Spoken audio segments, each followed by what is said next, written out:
Hi, my name is Mike Bingle Davis, and I am currently president of the Energy Minerals Division of the AAPG.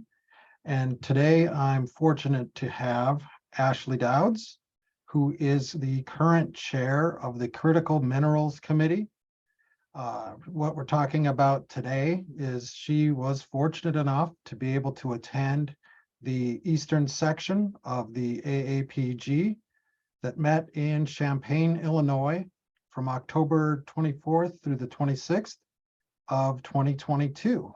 And with that, I'll let Ashley introduce herself. Okay, thanks, Mike. Yeah, so I just wanted to come on here and give a recap of kind of what happened at the Eastern Section AAPG, because they did have such a great overview of energy topics that are really hitting home today for all of us. And so I guess I'll just start off with the pre-conference short courses. So Michael Payne from Shawnee Oil Company presented Cracking the Frac, Successful Completion Optimization Parameters. And then two geologists from the Illinois State Geological Survey, Nathan Webb and Nate Grigsby, talked about residual oil zones in the Illinois Basin. And it was basically the background on ROZs and a deep dive into one of the potential reservoirs in the Illinois Basin, which is the Cypress sandstone.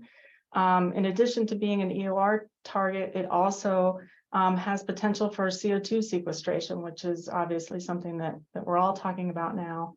And that work was funded through DOE and NETL. Real quick, by ROZ, are you meaning the halo plays around the main core? Is that the? So they have greenfield and brownfield plays. So yeah, they're looking at the very low oil saturation parts of the reservoir and trying to mobilize that oil. Okay. Yep. Thanks. So they had student posters and a really great core workshop.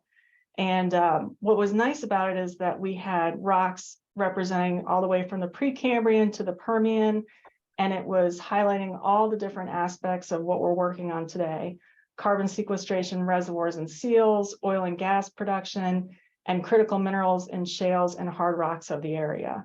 So that was a really fantastic evening to walk around and talk to the folks who knew quite a bit about the cores. So where did the core come from? Do you know? I mean, not locality, but who provided it? Do you know that? Yeah, so a lot of it came from the Illinois survey.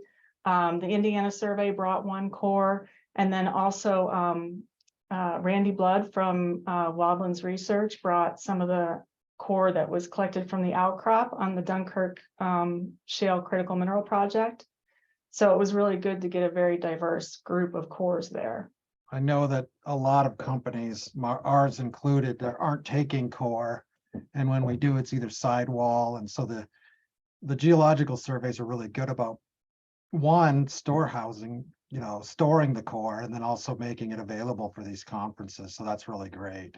Yeah, and it's so important to have that historical library, basically, of information. So and hands-on, like you said, you can, if they set it up right at these meetings, you can walk around, you can socialize, you can look at the core. And they did that at the Rocky Mountain section meeting here this previous year, and it was great. I know we plan on doing it again next year, so I'm glad to hear other sections are doing that. Yeah, it's definitely a big draw. So absolutely.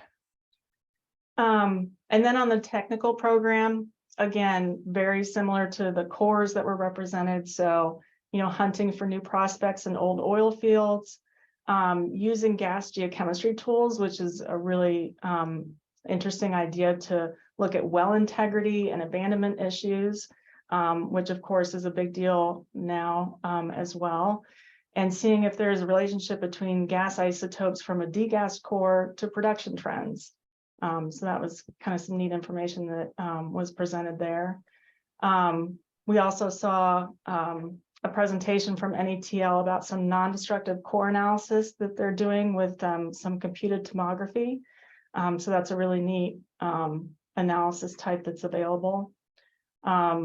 Let's see, using seismic to now characterize carbon sequestration seals, looking again at critical minerals of Devonian and Pennsylvanian aged rocks, and then various topics related to carbon sequestration. And with regard to, well, I think that the carbon sequestration seals part is extremely important. Yes. I know that we have, I believe it was in Salt Creek, the Salt Creek field. That was one that was undergoing a CO2 flood, and there were gases that were escaping from well bores that no one really even knew about. Mm. So being able to, and that's something just personally that I was concerned about, is that, you know, when we're pumping all this CO2 down into these reservoirs, how are we making sure that it stays there, right? Yeah. And I Yeah, guess that that's definitely needs to be part of the conversation for sure. it's good to Yeah. see research being done, and the critical minerals, of course, you know all about that, and Yes. that just sounds really interesting. So Yeah, and then so after the conference, they had 2 free workshops that were actually funded by the Eastern section. So you could pick from one of them. They were in the morning. So one was focused on critical minerals, and it was organized by Jared Freeberg of the Illinois Survey. And so it was highlighting the work of various researchers on critical mineral distribution and occurrence. And that a lot of that was funded by the USGS and DOE. And then also a hydrogen workshop, which I was able to attend. It was organized by Donna Willett, also of the survey. And it highlighted the challenges and unknowns in hydrogen storage. So that was really interesting to see what we need to do to make this work. And that was also funded by DOE grants.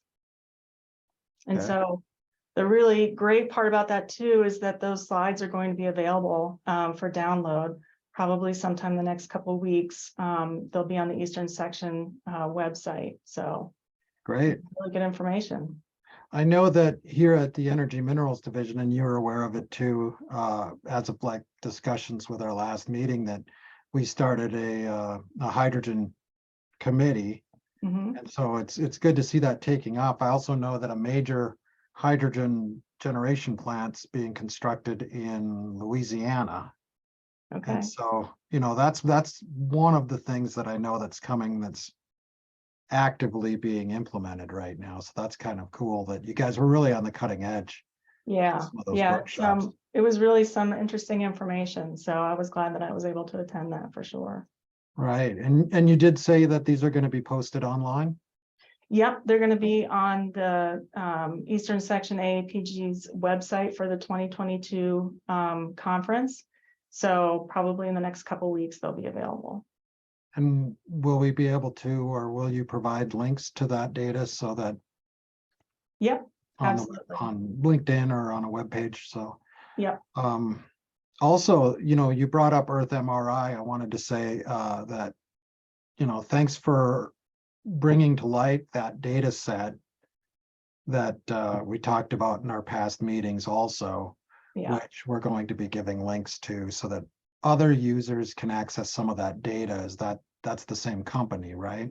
Yeah, so that's USGS. Okay. So yeah, so it's so important that, you know, we're able to have access to this data. It really helps researchers and just people who need to have access to the data and be able to come up with these solutions, because we're looking at new things now. We need more data.